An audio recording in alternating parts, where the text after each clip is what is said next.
In today's biased news, South Africa presents a compelling case against Israel at the ICJ. AI may or may not be coming for our jobs. And Oxfam helps raise class consciousness.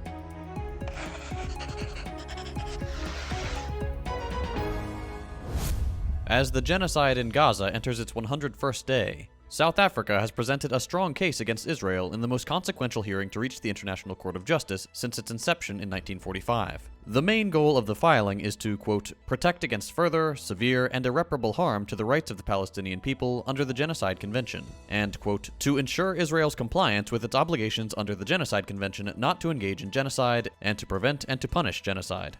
The recent hearings are only meant to determine whether there's sufficient justification to go to a full trial, and would not itself constitute a final ruling.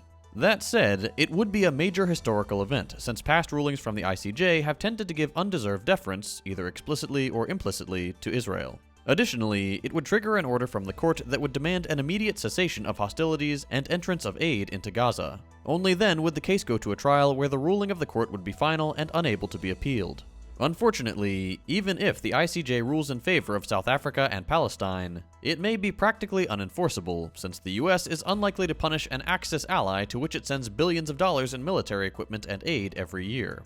South Africa, alongside the terrible footage and reports from Palestine, has shown unequivocally that Israel's intent is to commit genocide. In addition to Israel's explicitly genocidal rhetoric and the horrific number of Palestinians slaughtered, they've shown that the occupation forces have prevented the delivery of life-saving food, water, fuel, and medicine via a total siege, systematically destroyed civilian infrastructure including schools and hospitals, leveled entire blocks of homes and apartments, bombed areas and routes deemed safe, and forcibly displaced all of Gaza's population, with those fleeing northern Gaza being told they won't be allowed to return. In short, actions calculated to cause a group's physical or biological destruction.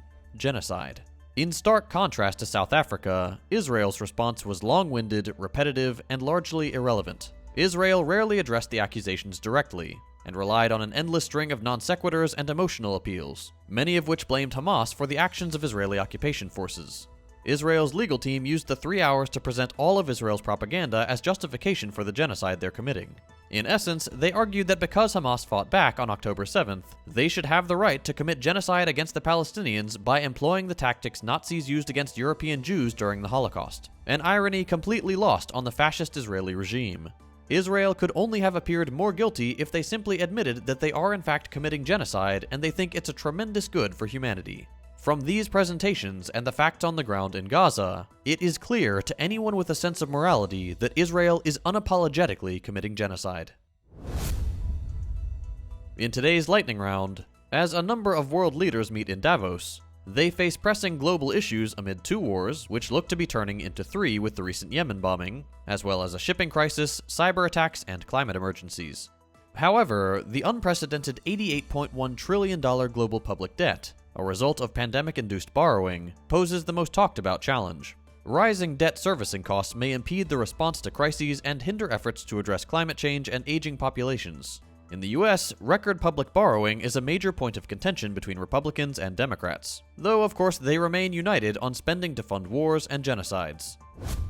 According to an IMF study, AI could impact 60% of jobs in developed economies. Half of these jobs may see negative effects, while the other half could experience increased productivity and income. In the developing world, 40% of jobs in emerging markets and 26% in low-income countries are expected to be affected, with less likelihood of benefiting significantly from AI-driven productivity. The island nation of Nauru has shifted diplomatic ties from Taiwan to China, now considering Taiwan part of China's territory. In response, Taiwan has demanded the closure of Nauru's embassy. The decision followed Taiwan's presidential election, won by Lai Ching-te, labeled a separatist by Beijing. Taiwan now has just 12 allies, including the US, the Vatican, Guatemala, and Paraguay.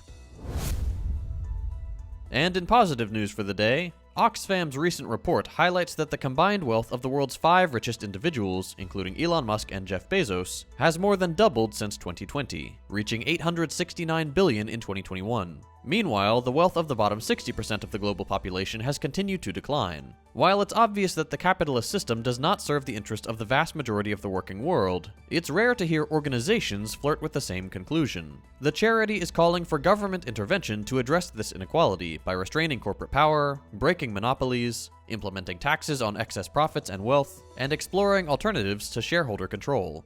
The report also underscores a corporate-led war on taxation, leading to a 1/3 decrease in the global effective corporate tax rate over recent decades. While Oxfam pointing out the flaws of capitalism obviously won't lead to a revolution, a little extra awareness is always a good thing. That's all for today. We'll be back on Wednesday with more news. While you're here, be sure to check out our analysis episodes, which release every other Friday. If you appreciate the work we're doing, consider becoming a patron to support the show. All patrons get early access to analysis episodes, as well as an audio version of the news. Thanks for watching, and we'll see you next time.